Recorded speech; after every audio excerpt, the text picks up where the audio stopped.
بگم که برنامه امروز کلاً به مناسبت روز جهانی صلح هست و هر آن چیزی که هر جهشی که در راه رسانه‌ای فرهنگی در بخش فیلم سینما در این کشور اتفاق میفته به هر حال یک گامی است برای صلح و یک صدایی است صلح طلبانه.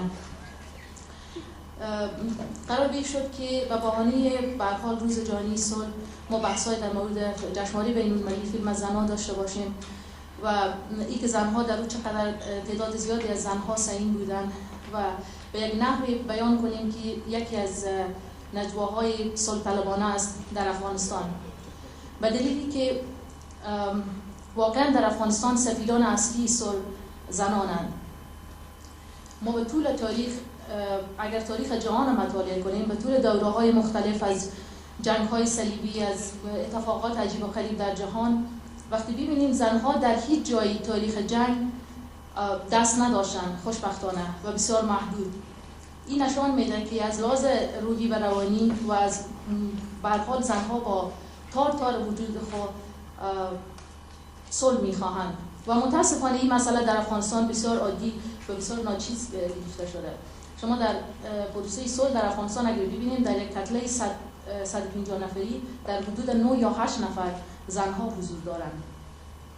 به هر حال زن‌هایی که همیشه در طول تاریخ در افغانستان آسیب‌پذیر بودند و بدون شک ما در جامعه‌ای که می‌خوایم به عنوان مدافعین صلح یا کسایی که در عنوان کسایی که در رسانه‌ها و نهادهای مدنی فعالیت داریم و داد از دموکراسی و صلح طلبی می‌زنیم، اگر مطمئناً به خواسته‌های مشخص زن‌ها توجه نشه، هیچگاه نمی‌تونه که صلح معنای واقعی خود تکمیل کنند. من همیشه با کسایی که به عنوان همفصل ما کار میکنن میگم که دیگه کافی است که ما میگیم زنان نیمه پیکر جامعه هستن. بسیار شاید تعدادی باشن که بخوان با یک نیمه پیکر محلول و معلوم حرکت کنن، ولی زنها هستن که باید نشان بدن که واقعا ما حضور داریم و حضور ما چقدر میتونه تاثیرگذار باشه در یک جامعه. به هر حال مشخص سر جشنواره بین‌المللی فیلم زنان اگر صحبت کنیم که خب تعداد بخشای زیاد شما در تصویر مشاهده کردیم، یکی از ویژگی‌های جشنواره بود که ما تعداد زیادی از خانم‌ها افتخاری به جشنواره کار می‌کردن. حتی خانم‌های زیادی بودن که کلاً بخش ترانسپورت خود از درایو می‌کردن، به عهده داشتن و میمانات پذیرایی می‌کردن. بخشای زیاد، نهادهای زیادی به شکل افتخاری هم روی ما کار می‌کردن.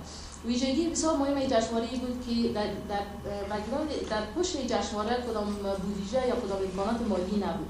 فقط ابتدا دو دفتر آرمانشهر و ریافل نشستیم و از امکانات داخل دفتر استفاده کردیم و خوشبختانه آرام دفترهای زیادی مثل شبکه جامعه مدنی، یونما و امثال اینا بخش‌های مختلف از جشنواره کارهای با عهده گرفتن و یک تعداد زیادی از خانم‌ها که به شکل افتخاری آمدن به جشنواره کار کردن.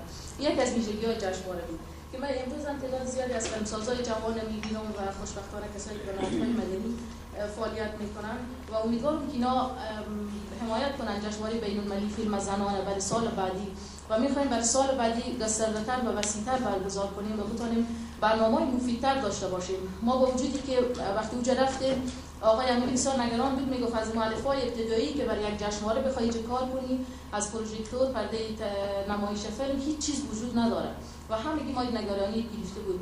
شما در تصور کنید ما وقتی به کابل میایم یک سالن مرکز فرهنگی فرانسه است و اینجا نمایش فیلم داریم، ولی کمتر به این واقعا فکر میکنیم که خب اگر یک روزی دروازه روی ما بسته شه یا کدام نهاد دولتی یا نهادی که واقعا بر مردم باشه ما در کابل یا دیگه ولایت‌ها بر نمایش فیلم‌های خود داریم مسلماً نیست و بسیار سخت حتی شما اگر بخواید در این سالن نمایش فیلم داشته باشید.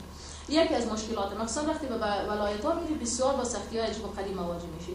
ما تا آخرین لحظه برای پیدا کردن چوکی که بتونیم حداقل 300 یا 400 نفر به جایی بشه تلاش می‌کردیم و کار بسیار فشرده به دلیلی که هیچ چیز وجود نداشت. ما وقتی بحث از جشنواره می‌کنیم می‌خوایم بگیم که ما در به هر حال در کجای تاریخ قرار داریم. فریادهای رسانه‌ای در کشور ما از یک طرف و کمبود و امکاناتی که به عنوان به هر حال بخش‌ها یا جاهایی داشته باشیم که بتونن حمایت کنن کارها و فعالیت‌های ما.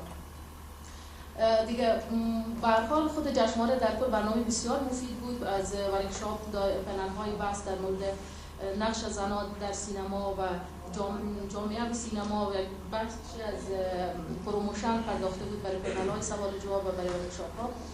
که ما میخوایم در سال بعدی انشالله این گسترده‌تر داشته باشیم، بتونیم مهمانای بیشتری دعوت کنیم و بخشای آموزشی هم تو وسیع‌تر داشته باشیم. و همچنان این یک طرح هست که اگر بتونیم این به شکل دوره‌ای و ولایت‌های دیگه هم برگزار بشه. تشکر میکنم از همگی، امیدوارم جشنواره حمایت کنیم.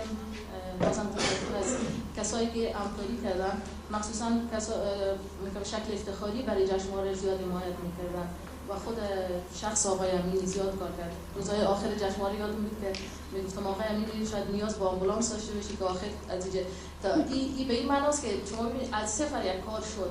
و من طرفداری هستم که ما به عنوان حامیان صلح و کسایی که میخوایم از راه‌های مختلف صدای خود بلند کنیم، دیگه فقط اکتفا نکنیم به کابل، ما 32 ولایت دیگه ببینیم که مردم در چه وضعیت زندگی میکنن.